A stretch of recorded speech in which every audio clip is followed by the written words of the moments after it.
Hello friends, Ram Ram. कैसे हो आप सब? उम्मीद करता हूं कि आप लोग अच्छे होंगे। आज मैं इस वीडियो में बात करने वाला हूं सीआईएसएफ कांस्टेबल ट्रेड्समैन की जो न्यू भर्ती आई थी 1161 पदों की। उसका जो है फिजिकल डेट बहुत ही जल्द होने वाली है। उसका डेट भी क्लियर हो चुका है। तो इसमें कितना फिजिकल कराया जाएगी, रनिंग कितना होगा, हाइट वेट क्या नापा जाएगा, कितना मांगा गया है, और इसमें जो है आपका फिजिकल में जाते समय कौन कौन से डॉक्यूमेंट इंपॉर्टेंट ले जाना होगा, ए टू जेड जानकारी इस वीडियो में देने वाला हूं। तो वीडियो को स्किप ना करें और वीडियो के अंत तक बने रहे ताकि आपको सीआईएसएफ ट्रेड्समैन में जो फिजिकल होने वाला है उसके बारे में संपूर्ण जानकारी मिल सके। तो सबसे पहले हम इसे बात करते हैं जो 1161 वैकेंसी आया था उसका फिजिकल में फिजिकल डेट कब है। तो इसका फिजिकल डेट जो ऑफिशियल नोटिफिकेशन जारी हो चुका है 26 सितंबर 2025 से बहुत से केंद्र पे इसका फिजिकल स्टार्ट शुरू हो जाएगा। तो 26 सितंबर से इसमें फिजिकल स्टार्ट हो जाएगा। तो उसमें क्या क्या होगा, तो उसमें जो है आपका फिजिकल हो जाएगा, डॉक्यूमेंट वेरिफिकेशन हो जाएगा, और हो सकता है इसमें ट्रेड टेस्ट भी आपका उसमें उसी के साथ साथ हो सकता है। ट्रेड टेस्ट, डॉक्यूमेंट वेरिफिकेशन और रनिंग। तो इसमें हम बात करेंगे रनिंग कितना कराया जा रहा है उसमें। तो उसमें जो रनिंग कराया जा रहा है मेल के लिए है 1600 मीटर। 1600 मीटर मेल के लिए रनिंग कराया जाएगा, और समय जो बताया गया है 6 मिनट 30 सेकेंड। 6 मिनट 30 सेकेंड का समय दिया जाएगा 1600 मीटर के लिए। इसमें बहुत सारे ट्रेड हैं, जैसे कि इसमें कुक है, बार्बर है, मोची है, टेलर है, बिल्डर है, इसमें इलेक्ट्रीशियन है, बहुत सारे इसमें अलग अलग ट्रेड है। तो ट्रेड के मुताबिक ट्रेड टेस्ट लिया जाएगा। तो इसमें जो है आपका बात करूं रनिंग का, तो रनिंग आपसे कराया जाएगा 1600 मीटर मेल में और फीमेल में 800 मीटर। तो मेल का जो 1600 मीटर रनिंग होगा उसमें 6.5 मिनट का समय दिया जाएगा, और फीमेल में 800 मीटर का जो रनिंग कराया जाएगा उसमें 4 मिनट का समय दिया जाएगा। तो ये हो गया मेल फीमेल दोनों का रनिंग। और उसमें और क्या होगा, हाइट मापा जाएगा। तो हाइट जो मांगा गया है 170 सेंटीमीटर होना चाहिए। जिसके लिए छूट है वो तो अलग से है, लेकिन जो नॉर्मल हाइट है वो है 170 सेंटीमीटर मेल के लिए होना ही चाहिए। अगर 170 सेंटीमीटर से कम अगर हाइट होता है तो आपको उसमें डिस्क्वालीफाइड कर दिया जाएगा। तो 170 सेंटीमीटर आपको हाइट होनी ही चाहिए। और उसके बाद फीमेल की बात करूँ तो फीमेल में 157 सेंटीमीटर हाइट मांगा गया है। 157 सेंटीमीटर हाइट फीमेल में होना ही चाहिए। जिसके लिए छूट है तो उसके लिए अलग बात है, लेकिन जो नॉर्मल है 157 सेंटीमीटर हाइट होनी चाहिए। अब हम बात करते हैं हाइट के साथ साथ और क्या देखा जाएगा, तो चेस्ट नापा जाएगा। हाइट नापने के बाद आपका चेस्ट मापा जाएगा। तो मेल में जो चेस्ट मांगा गया है 80 सेंटीमीटर नॉर्मल, 80 सेंटीमीटर बिना फुलाए हुए 80 सेंटीमीटर चेस्ट होना चाहिए, और 5 सेंटीमीटर का फैलाव तो होना ही चाहिए 80 से 85। अगर आपका 80 सेंटीमीटर से ज़्यादा हो रहा है बिना फुलाए, जैसे कि 85 सेंटीमीटर हो रहा है और फुलाने के बाद 3 सेंटीमीटर या 4 सेंटीमीटर बढ़ता है तो भी आपको फेल कर दिया जाएगा। 5 सेंटीमीटर फुलना ही चाहिए, चाहे आपका नॉर्मल 90 हो तो फुला करके 95 होना चाहिए, अगर 80 हो तो फुला करके 85 होना चाहिए। मतलब 5 सेंटीमीटर का फुलाव होना चाहिए, और नॉर्मल जो है 80 से ऊपर ही होना चाहिए, 80 से कम नहीं होना चाहिए नॉर्मल जो सीना होगा। तो ये हो गया चेस्ट का, हाइट का और रनिंग।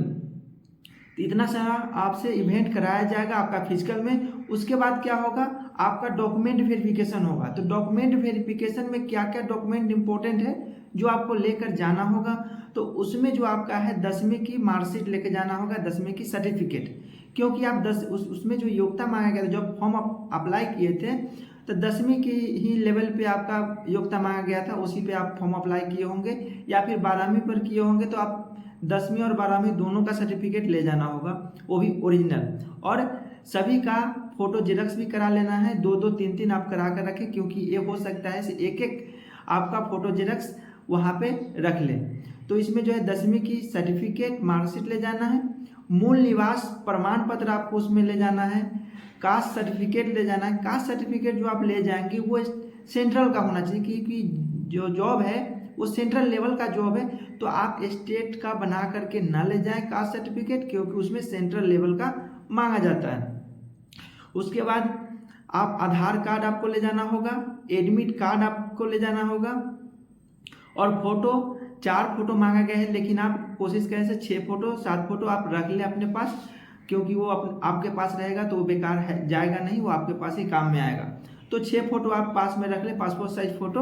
और इतना सारा डॉक्यूमेंट आपके पास है तो आप इसमें आपका डॉक्यूमेंट वेरिफिकेशन में कोई दिक्कत नहीं होगी, क्योंकि इतना ही सारा डॉक्यूमेंट आपको डॉक्यूमेंट वेरिफिकेशन में मांगा जाएगा। और अगर आपको लगता है इससे अगर ज़्यादा मांगेगा तो जो आपका एडमिट कार्ड जारी होगा उस समय आपके एडमिट कार्ड में भी बताया जाएगा से कौन कौन से डॉक्यूमेंट आपको ले जाना है, तो उस हिसाब से भी ले जाएंगे। लेकिन जो नॉर्मल है, जो नॉर्मल डॉक्यूमेंट मांगा जाता है वो यही सब डॉक्यूमेंट है। 10वीं की सर्टिफिकेट, मूल निवास प्रमाण पत्र, कास्ट सर्टिफिकेट वो भी स्टेट का, सॉरी सेंट्रल का, आधार कार्ड, एडमिट कार्ड, फोटो, इतना ही सारा डॉक्यूमेंट आपको मांगा जाता है। लेकिन फिर भी आपके एडमिट कार्ड पर भी क्लियर आपको बताया जाएगा कि ये डॉक्यूमेंट ले जाना है। ये हो गया इसमें डॉक्यूमेंट में। अगर आपका डॉक्यूमेंट में कोई भी जैसे सर्टिफिकेट है मैट्रिक का, तो उसमें आपका पिता का नाम या आपके कुछ उसमें गड़बड़ है, नाम में गड़बड़ है, तो उसमें आप एफिडेविट करा सकते हैं। आपको कोई दिक्कत नहीं है, आपका डॉक्यूमेंट वेरिफिकेशन में कोई आपको बाहर नहीं कर सकता है। अगर गलती हो गया उसमें तो आप एफिडेविट करा लें ताकि वहाँ पे कोई उसमें रोक ना लगाए, उसमें आपको बाहर ना करें। तो एफिडेविट हो जाएगा तो कोई आपको दिक्कत नहीं होगी। ये हो गया इसमें डॉक्यूमेंट वेरिफिकेशन। अब हम इसमें बात करते हैं से आपका फिजिकल हो गया, डॉक्यूमेंट वेरिफिकेशन हो गया। तो अगर आपका ट्रेड टेस्ट होता है, ऐसे तो ट्रेड टेस्ट साथ साथ हो जाता है, अगर ट्रेड टेस्ट होता है तो उसमें आपको जिस ट्रेड से हैं उस ट्रेड के मुताबिक आपसे पूछा जाएगा या फिर आपको प्रैक्टिकल करवा कर देखा जाएगा। तो उसमें जो होता है आपको ट्रेड टेस्ट के बारे में, जिस ट्रेड से आप भर्ती फॉर्म अप्लाई किए हैं उस ट्रेड के बारे में जानकारी ले लें, उससे आप तैयारी करते रहें, रनिंग का भी तैयारी करते रहें, डॉक्यूमेंट तो बना ही होगा आपके पास, और ट्रेड टेस्ट का भी तैयारी करते रहें, क्या क्या उसमें पूछ सकता है उसके बारे में जानकारी, क्या क्या करना होता है, प्रैक्टिकल करने के लिए बोला जाएगा तो आप उसके लिए तैयार हो पाए, उसके लिए आप जानकारी लें। और उसमें और सर्टिफिकेट की बात करूँ, डॉक्यूमेंट वेरिफिकेशन में और सर्टिफिकेट, जैसे कि आप ट्रेड से रिलेटेड आप अगर सर्टिफिकेट बनवाए हैं और आप फॉर्म भरते समय उसमें जो भी आप सर्टिफिकेट लगाए हैं वो सारे सर्टिफिकेट आपको ले जाना पड़ेगा, चाहे वो आप एक्सपीरियंस सर्टिफिकेट लगाए हो, आईटीआई ट्रेड से रिलेटेड जो आईटीआई के सर्टिफिकेट लगाए हो, एनसीसी का सर्टिफिकेट लगाए हो, जो भी सर्टिफिकेट लगाए हैं ले लें, और जो नहीं लगाए हैं वो भी रख लें अपने पास, ताकि वहाँ पे अगर मांग देगा कि आपके पास एक्सपीरियंस सर्टिफिकेट है या नहीं, तो उस समय फिर दिक्कत ना हो। तो आप एक्सपीरियंस सर्टिफिकेट ले लें, ट्रेड के मुताबिक जो एक्सपीरियंस होता है वो आप रख लें, क्योंकि वहाँ पे हो सकता है आप इस ट्रेड में भर्ती होने आए हैं तो आप इसका कोर्स तो कहीं किए होंगे, तो कोर्स का सर्टिफिकेट आपके पास होना चाहिए। तो अचानक जब मांग देगा तो आप कहाँ से लाओगे, तो वो आप अपने पास रख लें। अगर आप कुक से भर्ती हुए तो कुक का बना लें, आप वेटर से भर्ती हो रहे तो वेटर का, और आप जिस भी ट्रेड, कारपेंटर हो, इलेक्ट्रीशियन हो, बार्बर हो, मोची हो, सफाई कर्मचारी हो, जो भी ट्रेड से हो उसका सर्टिफिकेट आप रख लें। क्योंकि ये फिजिकल जो है 1161 पदों की जो वैकेंसी आया था उसमें अगर आपको सिलेक्शन पाना है तो आपका हर एक डॉक्यूमेंट पक्का होना चाहिए, और फिजिकल तो होना ही चाहिए। 6.5 मिनट समय ठीक है, कम नहीं है, 6.5 मिनट फिजिकल आराम से आप निकाल लेंगे। लेकिन डॉक्यूमेंट वेरिफिकेशन में ज़्यादातर बच्चे किस में चढ़ते हैं, जिसके पास एक्सपीरियंस सर्टिफिकेट अचानक मांग देगा, उसमें एक्सपीरियंस सर्टिफिकेट नहीं होता है, उसमें आपको दिक्कत हो सकता है। और फिर ट्रेड टेस्ट में जो होता है आपसे जो उसमें क्वेश्चन पूछते हैं उसमें सही जवाब नहीं दे पाते हैं तो फिर उसमें फेल कर दिया। अगर आप रनिंग पास कर लिए, डॉक्यूमेंट वेरिफिकेशन ठीक है, और आप ट्रेड टेस्ट में अगर गलती आप आंसर दे रहे हैं, सभी आंसर को गलती दे रहे हैं, तो उसमें भी आपको फेल कर देगा।